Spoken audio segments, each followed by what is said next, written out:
बिल्कुल देखिए, नीतीश कुमार जी का जो मिजाज है और जो वर्क स्टाइल है, वो कभी भी उसके साथ सहज नहीं हो सकते।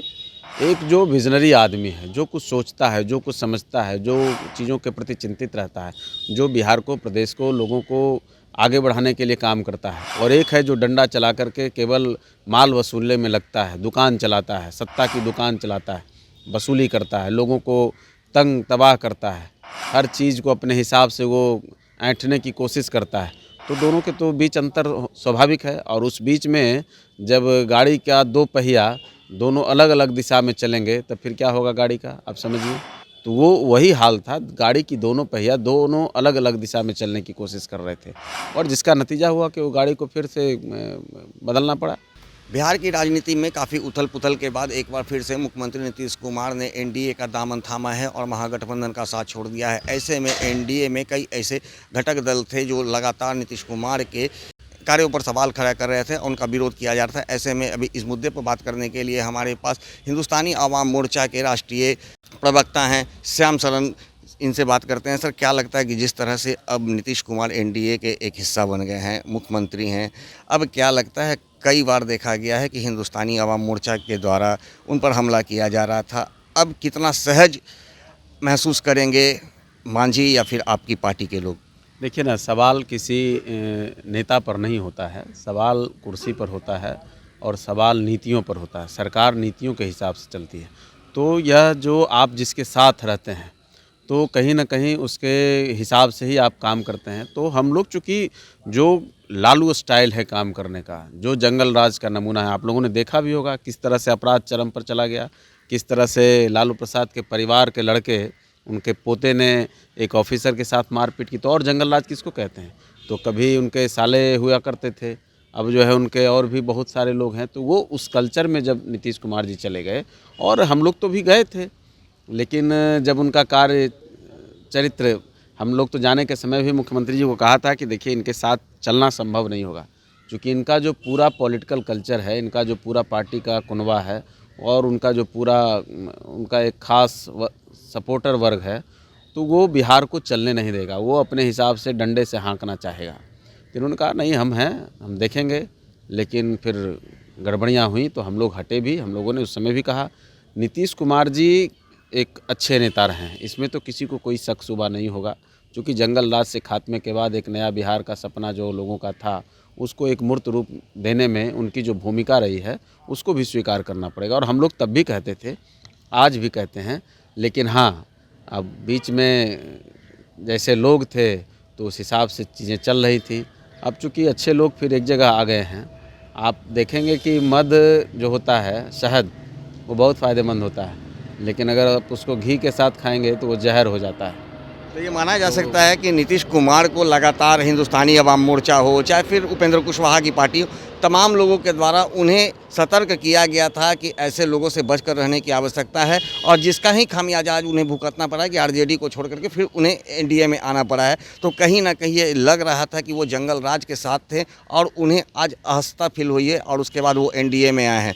बिल्कुल देखिए, नीतीश कुमार जी का जो मिजाज है और जो वर्क स्टाइल है, वो कभी भी उसके साथ सहज नहीं हो सकते। एक जो विज़नरी आदमी है, जो कुछ सोचता है, जो कुछ समझता है, जो चीज़ों के प्रति चिंतित रहता है, जो बिहार को, प्रदेश को, लोगों को आगे बढ़ाने के लिए काम करता है। और एक है जो डंडा चला कर के केवल माल वसूलने में लगता है, दुकान चलाता है, सत्ता की दुकान चलाता है, वसूली करता है, लोगों को तंग तबाह करता है, हर चीज़ को अपने हिसाब से वो ऐंठने की कोशिश करता है। तो दोनों के तो बीच अंतर स्वाभाविक है। और उस बीच में जब गाड़ी का दो पहिया दोनों अलग-अलग दिशा में चलेंगे तब फिर क्या होगा गाड़ी का, आप समझिए। तो वो वही हाल था, गाड़ी की दोनों पहिया दोनों अलग-अलग दिशा में चलने की कोशिश कर रहे थे और जिसका नतीजा हुआ कि वो गाड़ी को फिर से बदलना पड़ा। अच्छा, एनडीए में अब तो कई घटक दल आ गए हैं, तो ऐसे में क्या लगता है लोकसभा चुनाव को लेकर के सीट शेयरिंग का मुद्दा कैसा रहेगा?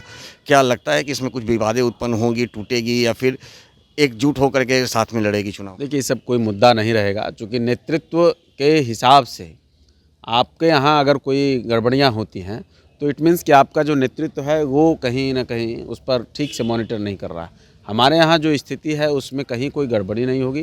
प्रधानमंत्री श्री नरेंद्र मोदी जी हैं और वो सबों का ख्याल रखते हैं, सबों के मान सम्मान का ख्याल रखते हैं, अपने एलाइज के एक एक दलों का वो प्रतिष्ठा का और उनके सम्मान का, उनके कार्यकर्ताओं के मिजाज का, हर चीज़ पर उनका दृष्टिकोण होता है। और नीतीश कुमार जी भी बहुत ही सहज लीडर रहे हैं लंबे समय तक। ये जो अभी जो आपको नया एनडीए आप कह रहे हैं, यही असली पुराना एनडीए है। तो इसमें कोई नेता ऐसे नहीं हैं जो एनडीए के स्वभाव और मिजाज के साथ और नहीं चले हैं।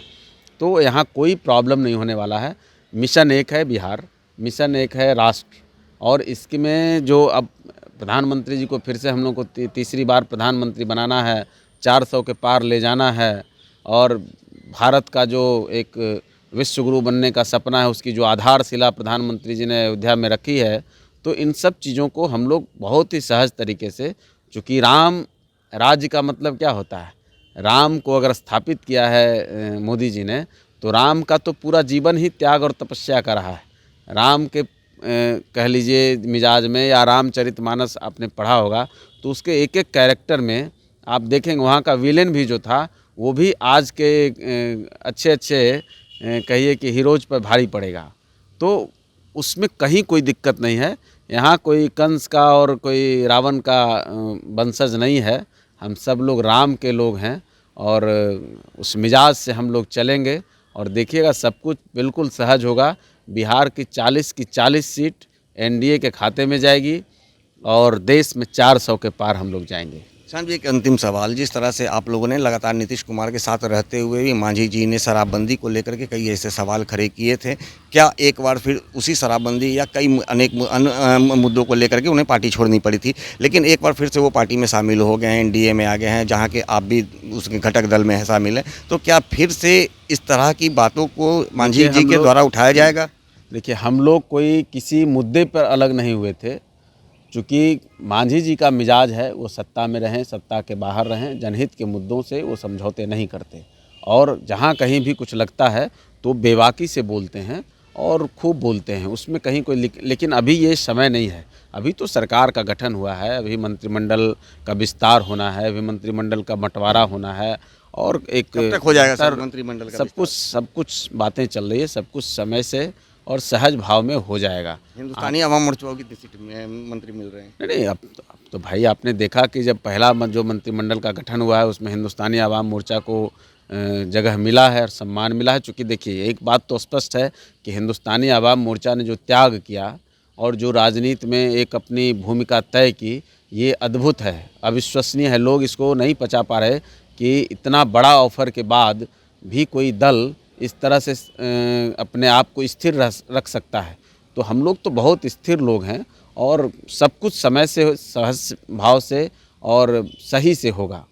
सारी चीज़ें जो हम लोगों ने कहा है, जो बिहार के हित में है, जो लोगों के हित में है। शराबबंदी का जहाँ तक सवाल है, तो हम लोग शराबबंदी के खिलाफ़ नहीं हैं, लेकिन उसमें कई जो खामियां हैं उस पर हम लोग बात करेंगे और चीज़ें सब ठीक हो जाएंगी। मुख्यमंत्री जी, ये बात बिल्कुल सत्य है कि सबों की सुनते हैं, और आपने देखा होगा कि कई बार उसमें परिवर्तन भी किए, कई उसमें चीज़ें बाद में बदली गई हैं। जहाँ कहीं भी कुछ लग रहा है, हम लोग सारी चीज़ों पर बात करेंगे। विकास का एक बड़ा रोड मैप तैयार हो रहा है, और बिहार को हम लोग वास्तव में एक जो पुराना बिहार था उसको हम लोग फिर से खड़ा करेंगे। हर ज़िले में कैसे उद्योग लगे, हर हाथ को कैसे रोज़गार मिले, बिहार से कैसे पलायन रुके, बिहार कैसे समृद्धशाली राज्य बने, और सम्राट अशोक और बुद्ध की बिहार जो है वो फिर से अपनी उस श्री कृष्ण बाबू का जो काम किया हुआ था, इन तमाम चीज़ों को, कर्पूरी जी का जो सामाजिक न्याय था, इस सारी चीज़ों को हम लोग एक जगह इकट्ठा करके आपको नया बिहार बना करके दिखाएंगे। और आप फिर उसके बाद हम लोग जब समय आएगा तो आप ही तारीफ़ करेंगे। तो जैसा कि आपने सुना, ये श्याम सुंदर सन थे। इन्होंने साफ कहा है कि एनडीए पूरी तरह से एकजुट है और आगामी लोकसभा चुनाव में बिहार की सभी 40 सीट नीतीश कुमार और नरेंद्र मोदी के नेतृत्व में लड़ने वाली एनडीए जो है उस पर जीत हासिल करेगी। और ऐसे में जो इंडिया गठबंधन है और बिहार का महागठबंधन, इसे बुरी तरह से पराजित करने में सफलता पाएगी। दर्शन न्यूज़ के लिए ज्ञानेंद्र की रिपोर्ट।